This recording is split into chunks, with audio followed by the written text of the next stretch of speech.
श्रीमद् भागवत अंतर्गत गजेंद्र कृत भगवान का स्तवन गजेंद्र मोक्ष। श्री शुक उवाच एवं व्यवसितो बुद्धया समाधाय मनोहृदे जजाप परमं चाप्यं प्राग जन्मन्य नुशिक्षितम्। ओम नमो भगवते तस्मै यत् एतच्चिदात्मकं पुरुषाय दिविजाय परेशाय भिधीमहि। यस्मिन्निदं यतश्चेदं येनेदं य इदं स्वयं योऽस्मात् परस्माच् परस्तं प्रपद्ये स्वयंभुवम्। यः स्वात्मनीदं निजमाय यार्पितं क्वचिद्विभातं क्वच तत्तिरोहितम्। अविद्यदृक् साक्षिभयं तदीक्षते स आत्ममूलोऽवतु मां परात्परः। कालेन पञ्चत्वमितेषु कृत्स नशो लोकेषु पालेषु च सर्वहेतेषु तमस्तदासीद् गहनं गभीरं यस्तस्य पारेभिविराजते विभु। न यस्य देवा ऋष्यः पदं विदुर्जन्तुः पुनः कोर्हति गन्तुमीरितुं। यथा नटस्य कृतिभिर्विचेष्टतो दुरत्यया नुक्रमणः समावतु। दिद्रक्षवो यस्य पदं सुमङ्गलं विमुक्तसङ्गा मुनिः सुसाधवः चरन्त्य लोकव्रतं व्रणं वने भूतात्मभूताः सुहृदः समे गति। न विद्यते यस्य च जन्म कर्म वान नाम रूपे गुणदोष एव वा तथापि लोकाप्यय संभवाय यः स्वामायया तान्यनु कालमृच्छति। तस्मै नमः परेशाय ब्रह्मणे अनंत शक्तये अरूपायो रुरूपाय नम आश्चर्य कर्मणे। नम आत्म प्रदीपाय साक्षिणे परमात्मने। नमो गिरां विदुराय मनसश्चेत सामपि। सत्वेन प्रतिलभ्याय नैष्कर्मेण विपश्चिता। नमः कैवल्यनाथाय निर्वाण सुख संविदे। नमः शांताय घोराय मूढ़ाय गुण धर्मिणे निर्विशेषाय साम्याय नमो ज्ञानघनाय च। क्षेत्रज्ञाय नमस्तुभ्यं सर्वाध्यक्षाय साक्षिणे पुरुषाय आत्ममूलाय मूल प्रकृतये नमः। सर्वेन्द्रिय गुणदृष्ट्रे सर्व प्रत्यय हेतुवे असताच्छाय योक्ताय सदाभासाय ते नमः। नमो नमस्ते खिल कारणाय निष्कारणाय अद्भुत कारणाय सर्वागमाम्नाय महार्णवाय नमो पवर्गाय परायणाय। गुणा रणेच्छन चिदूष्मपाय तच्छो भविस्फूर्तिर जित मानसाय नैष्कर्म्य भावेन विवर्जितागम स्वयं प्रकाशाय नमस्करोमि। माद्रक प्रण पशुपाश विमोक्षणाय मुक्ताय भूरि करुणाय नमो लयाय। स्वांशेन सर्वतनु भ्रन मनसि प्रतीत प्रत्यक दृशे भगवते बृहते नमस्ते। आत्मात्मजाप्त ग्रह वित्त जनेषु सक्तैर दुष्प्रापणाय गुण संग विवर्जिताय मुक्तात्मभि स्वहृदये परिभाविताय ज्ञानात्मने भगवते नम ईश्वराय। यम धर्म कामार्थ विमुक्ति कामा भजन्त इष्टां गतिमाप्नुवन्ति। किं त्वाशिषो रात्यपि देहमव्ययं करोतु मेदभृदयो विमोक्षणम्। एकान्तिनो यस्य न कञ्चनार्थं वाञ्छन्ति ये वै भगवत् प्रपन्नाः अत्यद्भुतं तच्चरितं सुमंगल गायन्त आनंद समुद्रमग्नाः। तमक्षरं ब्रह्म परं परेशं व्यक्त माध्यात्मिक योगगम्यम् अतीन्द्रियं सूक्ष्म विवातिदूर मनन्तमाद्यं परिपूर्णमीडे। यस्य ब्रह्मादयो देवा वेदा लोकाश्चराचरा नाम रूप विभेदेन फलव्या च कलया कृता। यथार्चशोग्ने सवितुर्गभस्तयो निर्यान्ति सयान्त्य संकृत स्वरोचिषः तथा यतोयं गुण संप्रवाहो बुद्धिर्मना खानि शरीर सर्गाः। सवै न देवासुर मर्त्य तिर्यंग न स्त्री न षण्ढो न पुमान न जन्तुः। नायं गुणः कर्म न सन् चासन निषेध शेषो जयता दशेषः। जिजे विषे ना मिहा मुया किमंतर बहिश्चावृतये भयोन्या। इच्छामि कालेन न यस्य विप्लव स्तस्यात्म लोकावरणस्य मोक्षम्। सोऽहं विश्वसृजं विश्वं विश्वं विश्ववेदसं विश्वात्मानमजं ब्रह्म प्रणतोऽस्मि परं पदम्। योगरन्धित कर्माणो हृदय योग विभाविते योगिनो यं प्रपश्यनित योगेशं तं नतो सम्यहम्। नमो नमस्तुभ्यं सह्यवे शक्ति त्रयायाखिलधि गुणाय प्रपन्न पालाय दुरंत शक्तिये गदिन्द्रियाणामन वाप्य वर्तमने। नायं वेद स्वमात्मानं यच्छक्त्या हन्धिया हतं तम दुरत्य माहात्म्यम भगवन्तमितो सम्यहम्। एवं गजेन्द्रम उपवर्णित निर्विशेषम ब्रह्मादयो विविधलिंग भिदाभिमाना नैते यदोपसृपर्णि खिलात्मकत्वात् तत्राखिलामरमयो हरिरा विरासीत्। तम तद्वदार्थ मुपलभ्य जगन्निवासः स्तोत्रम निशम्य दिविजय सह संस्तुवद्भिः छन्दोमयेन गरुणेन समूह्य मानसचक्रायुधोभ्यगम दाशयतो गजेन्द्र। सो अन्तःसरस्युर्बलेन गृहीत आर्तो दृष्ट्वा गरुत्मति हरिमुख उपात चक्रम उच्छिप्य साम्बुजकरम गिरमाह पृच्छान् नारायणाखिलगुरो भगवन् नमस्ते। तम वीक्ष्य पीडितमजः सहसावतीर्य सग्राह माशु सरसः कृपयोज्जहार। ग्राहाद विपाटित मुखादरिणा गजेन्द्रम संपश्यताम हरिर्मुमुच दुस्त्रियाणाम। गजेंद्र मोक्ष का अर्थ बुद्धि के द्वारा वर्णित रीति से निश्चय करके तथा मन को हृदय देश में स्थिर करके वह गजराज अपने पूर्व जन्म में सीखकर कंठस्थ किए हुए सर्वश्रेष्ठ एवं बार बार दोहराने योग्य निम्नलिखित स्तोत्र का मन ही मन पाठ करने लगा। जिनके प्रवेश करने पर, जिनकी चेतना को पाकर ये जड़ शरीर और मन आदि भी चेतन बन जाते हैं, चेतन की भांति ओम शब्द के द्वारा लक्षित तथा संपूर्ण शरीरों में प्रकृति एवं पुरुष रूप में प्रविष्ट हुए उन सर्व समर्थ परमेश्वर को हम मन ही मन नमन करते हैं। जिनके सहारे यह विश्व टिका है, जिनसे यह निकला है, जिन्होंने इसकी रचना की है और स्वयं ही इसके रूप में प्रकट हैं, फिर भी जो इस दृश्य जगत से एवं उसके कारण भूता प्रकृति से सर्वथा परे एवं श्रेष्ठ हैं, उन अपने आप बिना किसी कारण के बने हुए भगवान की मैं शरण लेता हूँ। अपनी संकल्प शक्ति के द्वारा अपने ही स्वरूप में रचे हुए और इसीलिए सृष्टि काल में प्रकट और प्रलय काल में उसी प्रकार अप्रकट रहने वाले इस शास्त्र प्रसिद्ध कार्य कारण रूप जगत को जो अकुंठित दृष्टि होने के कारण साक्षी रूप से देखते रहते हैं, उनसे लिप्त नहीं होते, वे चक्षु आदि प्रकाशकों के भी परम प्रकाशक प्रभु मेरी रक्षा करें। समय के प्रवाह से संपूर्ण लोकों के एवं ब्रह्मादि लोकपालों के पंचभूतों में प्रवेश कर जाने पर तथा पंचभूतों से लेकर महतत्व पर्यंत संपूर्ण कारणों के उनकी परम कारण रूपा प्रकृति में लीन हो जाने पर उस समय दुर्ज्ञेय तथा अपार अंधकार रूप प्रकृति ही बच रही थी। उस अंधकार के परे अपने परम धाम में जो सर्वव्यापक भगवान सब ओर प्रकाशित रहते हैं, वे प्रभु मेरी रक्षा करें।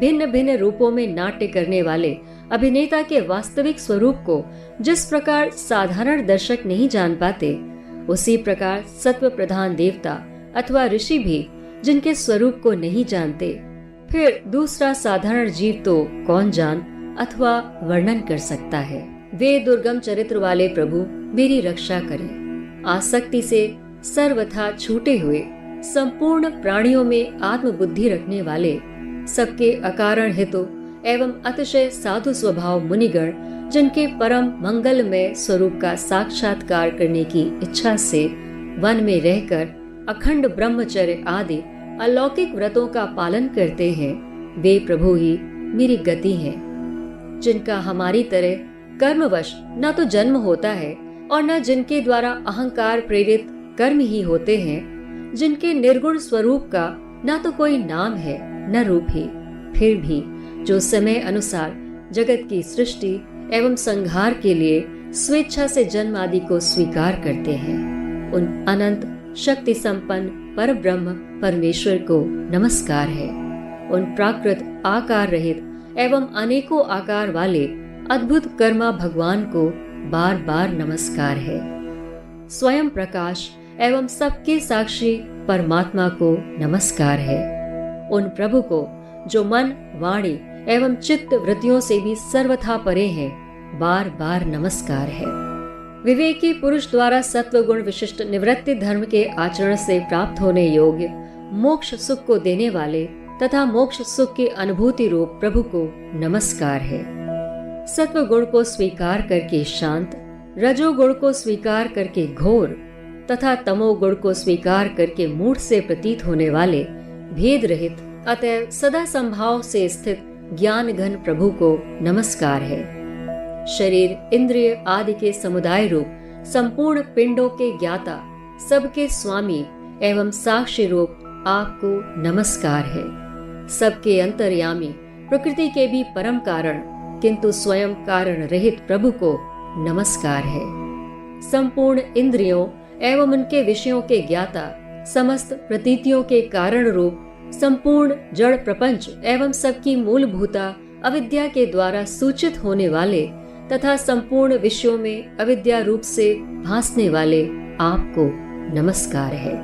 सबके कारण किंतु स्वयं कारण रहित तथा कारण होने पर भी परिणाम रहित होने के कारण अन्य कारणों से विलक्षण कारण आपको बारंबार नमस्कार है। संपूर्ण वेदों एवं शास्त्रों के परम तात्पर्य मोक्ष रूप एवं श्रेष्ठ पुरुषों की परम गति भगवान को नमस्कार है।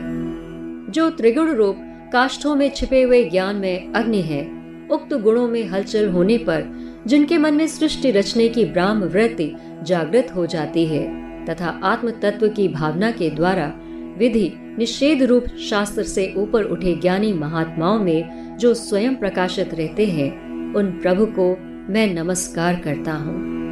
मुझ जैसे शरणागत पशुतुल्य जीव की अविद्या रूप फांसी को सदा के लिए पूर्ण रूप से काट देने वाले अत्यधिक दयालु एवं दया करने में कभी आलस्य न करने वाले नित्य मुक्त प्रभु को नमस्कार है।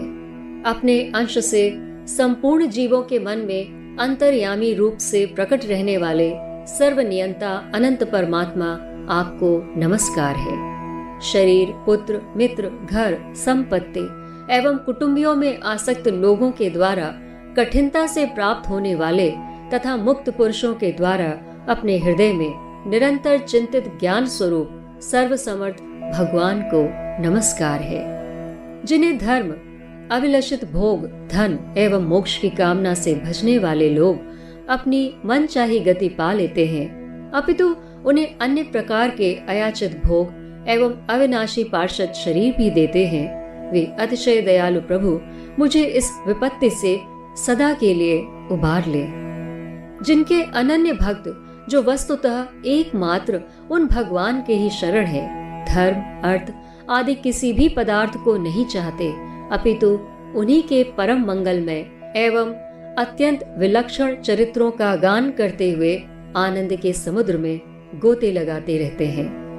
उन अविनाशी सर्वव्यापक सर्वश्रेष्ठ ब्रह्मादि के भी नियामक अभक्तों के लिए अप्रकट होने पर भी भक्ति योग द्वारा प्राप्त करने योग्य अत्यंत निकट होने पर भी माया के आवरण के कारण अत्यंत दूर प्रतीत होने वाले इंद्रियों के द्वारा अगम्य तथा अत्यंत दुर्विज्ञेय अंत रहित किंतु सबके आदि कारण एवं सब ओर से परिपूर्ण उन भगवान की मैं स्तुति करता हूँ। ब्रह्म आदि समस्त देवता चारों वेद तथा संपूर्ण चराचर जीव नाम और आकृति के भेद से जिनके अत्यंत क्षुद्र अंश के द्वारा रचे गए हैं, जिस प्रकार प्रज्वलित अग्नि से लपटे तथा सूर्य से किरणें बार बार निकलती हैं और पुनः अपने कारण में लीन हो जाती हैं, उसी प्रकार बुद्धि मन इंद्रियां और नाना योनियों के शरीर यह गुणमय प्रपंच जिन स्वयं प्रकाश परमात्मा से प्रकट होता है और उन्हीं में लीन हो जाता है, वे भगवान वास्तव में न तो देवता हैं, न असुर हैं, न मनुष्य हैं, न तिर्यक योनि के प्राणी हैं, न वे स्त्री हैं, न पुरुष और न नपुंसक ही हैं, न वे ऐसे कोई जीव हैं जिनका इन तीनों ही श्रेणियों में समावेश न हो सके। न वे गुण हैं, न कर्म, न कार्य हैं, न तो कारण ही। सबका निषेध हो जाने पर जो कुछ बच रहता है वही उनका स्वरूप है और वे ही सब कुछ हैं। ऐसे भगवान मेरे उद्धार के लिए आविर्भूत हो। मैं इस ग्रह के चंगुल से छूटकर जीवित रहना नहीं चाहता, क्योंकि भीतर और बाहर सब ओर से अज्ञान के द्वारा ढके हुए इस हाथी के शरीर से मुझे क्या लेना है। मैं तो आत्मा के प्रकाश को ढक देने वाले उस अज्ञान की निवृत्ति चाहता हूँ, जिसका कालक्रम से अपने आप नाश नहीं होता अपितु भगवान की दया से अथवा ज्ञान से उदय होता है। इस प्रकार मोक्ष का अभिलाषी मैं विश्व के रचयिता स्वयं विश्व के रूप में प्रकट तथा विश्व से सर्वथा परे विश्व को खिलौना बनाकर खेलने वाले, विश्व में आत्मा रूप से व्याप्त अजन्मा सर्वव्यापक एवं प्राप्तव्य वस्तुओं में सर्वश्रेष्ठ श्री भगवान को केवल प्रणाम ही करता हूँ, उनकी शरण में हूँ। जिन्होंने भगवत भक्ति रूप योग के द्वारा कर्मों को जला डाला है, वे योगी लोग उसी योग के द्वारा शुद्ध किए हुए अपने हृदय में जिन्हें प्रकट हुआ देखते हैं, उन योगेश्वर भगवान को मैं नमस्कार करता हूँ। जिनकी त्रिगुणात्मक शक्तियों का राग रूप वेग असह्य है, जो संपूर्ण इंद्रियों के विषय रूप में प्रतीत हो रहे हैं, तथापि जिनकी इंद्रियां विषयों में ही रची पची रहती हैं, ऐसे लोगों को जिनका मार्ग भी मिलना असंभव है, उन शरणागत रक्षक एवं अपार शक्तिशाली आपको बार बार नमस्कार है। जिनकी अविद्या नामक शक्ति के कार्य रूप अहंकार ढके हुए अपने स्वरूप को यह जीव जान नहीं पाता, उन अपार महिमा वाले भगवान की मैं शरण में आया हूँ। जिसने पूर्वोक्त प्रकार से भगवान के भेद रहित निराकार स्वरूप का वर्णन किया था, उस गजराज के समीप जब ब्रह्मा आदि कोई भी देवता नहीं आए, जो भिन्न भिन्न प्रकार के विशिष्ट विग्रहों को ही अपना स्वरूप मानते हैं, तब साक्षात श्री हरि, जो सबके आत्मा होने के कारण सर्वदेव स्वरूप हैं, वहां प्रकट हो गए। उपर्युक्त गजराज को उस प्रकार दुखी देखकर तथा उसके द्वारा पढ़ी हुई स्तुति को सुनकर सुदर्शन चक्रधारी जगत आधार भगवान इच्छानुरूप वेग वाले गरुड़ जी की पीठ पर सवार हो स्तवन करते हुए देवताओं के साथ तत्काल उस स्थान पर पहुंच गए जहां वो हाथी था। सरोवर के भीतर महाबली ग्रह के द्वारा पकड़े जाकर दुखी हुए उस हाथी ने आकाश में गरुड़ की पीठ पर चक्र को उठाए हुए भगवान श्री हरि को देखकर अपनी सूंड को, जिसमें उसने पूजा के लिए कमल का एक फूल ले रखा था, ऊपर उठाया और बड़ी ही कठिनता से सर्व पूज्य भगवान नारायण आपको प्रणाम है, यह वाक्य कहा। उसे पीड़ित देखकर अजन्मा श्री हरि एकाएक गरुड़ को छोड़कर नीचे झील पर उतर आए। वे दया से प्रेरित हो ग्रह सहित उस गजराज को तत्काल झील से बाहर निकाल लाए और देवताओं के देखते देखते चक्र से उस ग्रह का मुख चीर कर उसके चंगुल से हाथी को उबार लिया। ओम नमो भगवते वासुदेवाय, ओम नमो भगवते वासुदेवाय, ओम नमो भगवते वासुदेवाय।